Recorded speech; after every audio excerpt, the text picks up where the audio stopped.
Alright everyone, सो आज मैंने देखी है किस किस को प्यार करूं पार्ट 2, जो कि कपिल शर्मा की फिल्म है। और फर्स्ट डे फर्स्ट शो देखी तो कैसी लगी मुझे फिल्म, आइए बात करते हैं आज के वीडियो में।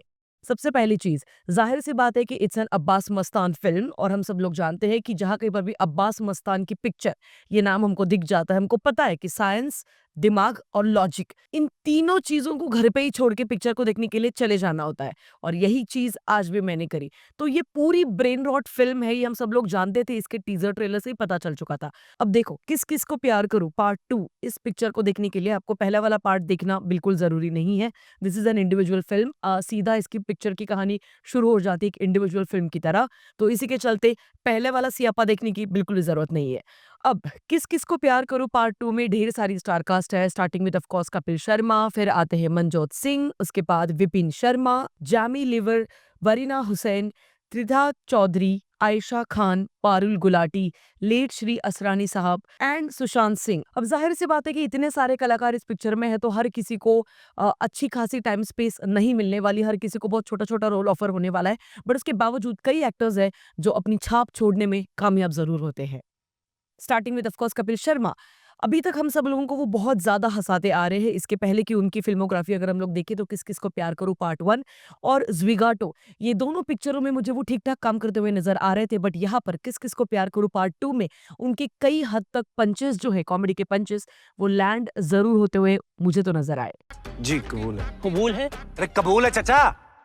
अरे बहरे नहीं है, हमारे यहाँ 3 बार बोलते हैं ना। अच्छा। इस पिक्चर के राइटर और डायरेक्टर है अनुकल्प गोस्वामी, एंड बिलीव मी, इस पिक्चर से आप कुछ भी ज्यादा उम्मीदें मत रखिएगा। मतलब पॉइंट नॉट नॉट 1% भी एक्सपेक्टेशंस मत रख के जाना इस फिल्म के लिए, क्योंकि इस फिल्म में कहीं से भी कुछ भी, कहीं पर भी कुछ भी हो रहा है। तो इसी के चलते हम सब लोग जानते हैं brain rot comedy, brain rot picture हमको कुछ और ज्यादा ऑफर नहीं करती है सिवाय एंटरटेनमेंट इस वैल्यू के। और इसी के चलते इस पिक्चर में भी राइटिंग के मामले में भी मैं बिल्कुल ज्यादा नहीं बोलना चाहती हूँ, ना ही डायरेक्शन के मामले में, क्योंकि जब भी कोई ब्रेन रॉट फिल्म आती है तब screen play, production design, cinematography, ये सारी चीजें ना बैक सीट ले लेती है, क्योंकि बात सिर्फ और सिर्फ होती है फिर कॉमेडी के बारे में। अब देखो, कॉमेडी बहुत सब्जेक्टिव मैटर है, क्योंकि एक ही परिवार के मान लो 4 सदस्य हैं, जैसे मैं, मेरा भाई, मेरे मम्मी पापा। अगर हम लोग 4 लोग हैं, तो हम चारों लोगों का ह्यूमर जो है वो अलग अलग हो सकता है। जिन चीज़ों पे अपने मम्मी-पापा की जनरेशन को हँसी आती है, उन चीज़ों पे हमको नहीं आती है हँसी। और अपने वाला अभी के स्टाइल का, नए वाले जनरेशन का ह्यूमर काफ़ी अलग है, तो शायद उनको नहीं समझ में आता।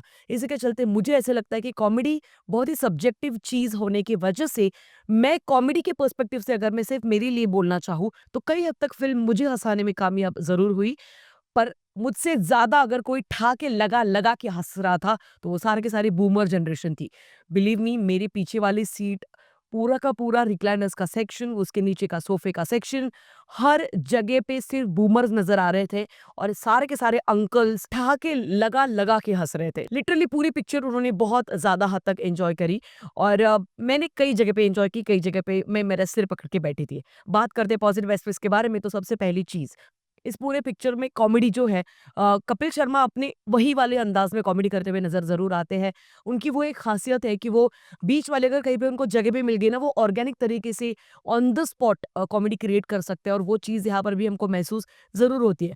बट इस पूरे पिक्चर में स्लैपस्टिक कॉमेडी का वो एक जॉनरा हम सबको बीच-बीच में ज़रूर फ़ील होता रहता है, जहाँ पर कुछ भी क्रिंज चल रहा है, ऐसे वाली फीलिंग आपको आती रहेगी। कपिल शर्मा का जो ह्यूमर है इस पिक्चर में पार्ट 1 के अकॉर्डिंग मुझे कई ज़्यादा हद तक इम्प्रोवाइज़ किया हुआ लगा, एंड इसी के चलते पार्ट 1 के साथ अगर मैं कंपैरिज़न करना चाहूँ, तो ये वाली पिक्चर थोड़ी और बेहतर ज़रूर फ़ील होती है।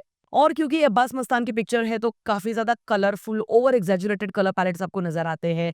जैसे अगर ग्रास ग्रीन है, तो वो बहुत ज़्यादा ग्रीन आपको नज़र आएगी। जैसे रोज़ेस है, तो उसको बहुत ज़्यादा हद तक कलर्स को ओवर एक्ज़ैजरेट कर करके उनको दिखाया जाता है। तो ये सारी चीज़ें हम ऑलरेडी क्योंकि जानते हैं, इसके पहले के पैटर्न अब्बास मस्तान के पिक्चर के हम देख चुके हैं।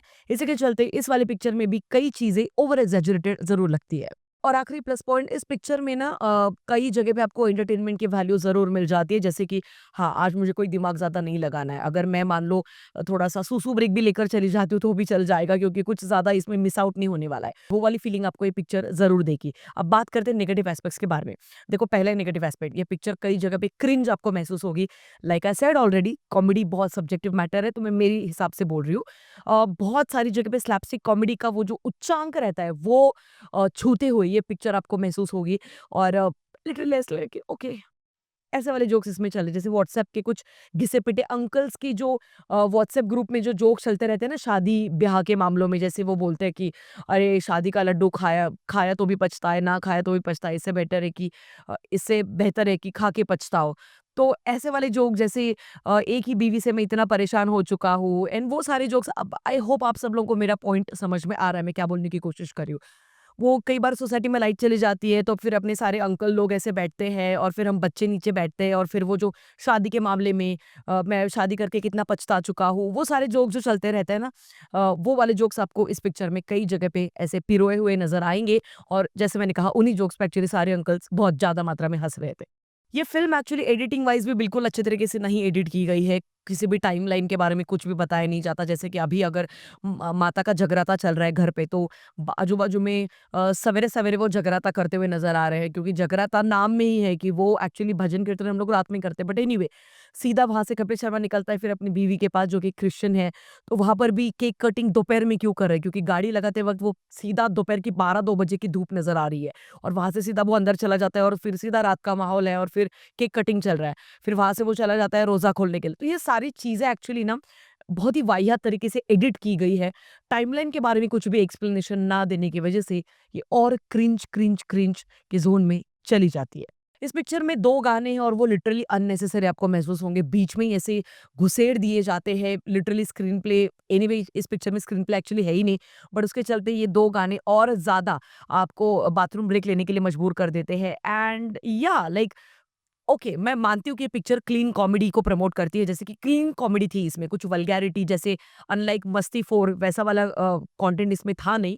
बट आप लोग अगर ये बोल रहे हो कि पूरे फैमिली के साथ देखने वाली फ़िल्म है, तो वो जो एक गाना है कपिल शर्मा और त्रिधा चौधरी के बीच, तो वो मुझे कहीं न कहीं पे लगा कि आप नहीं देख सकते हो। देखो, कुछ चीज़ें ऐसी हैं जो आप नहीं कंफर्टेबल होकर अपने पेरेंट्स के साथ देख सकते हो, तो वही एक बात है। ऑल्दो लाइक आई सेड, ये पूरे फैमिली के साथ देखने लायक तो फ़िल्म मैं तो नहीं कहूँगी। बट अपने दोस्तों के साथ अगर आपको जाना है तो आप डेफिनेटली इस पिक्चर को एक मौका दे सकते हो। बाकी जाते-जाते सेक्युलरिज़्म का झंडा गाड़ते हुए हिंदू, मुस्लिम, सिख, ईसाई हम सब हैं भाई-भाई का जो चूरन चटाते हुए कपिल शर्मा इस पूरे पिक्चर का दी एंड करते हैं, वो तो ऑब्वियस सी बात है, ज़ाहिर-सी बात है, एक्सपेक्टेड आपको रहता ही है। तो पिक्चर पूरी प्रेडिक्टेबल आपको महसूस होती है। जैसे इसके पहले की, क्योंकि आपने किस-किस को प्यार करूँ ये पिक्चर अगर देखी है, तो आपको ये वाली फ़िल्म भी आपको पता चलेगी कि अगले 15 मिनट के बाद क्या होने वाला है, कैसे होने वाला है।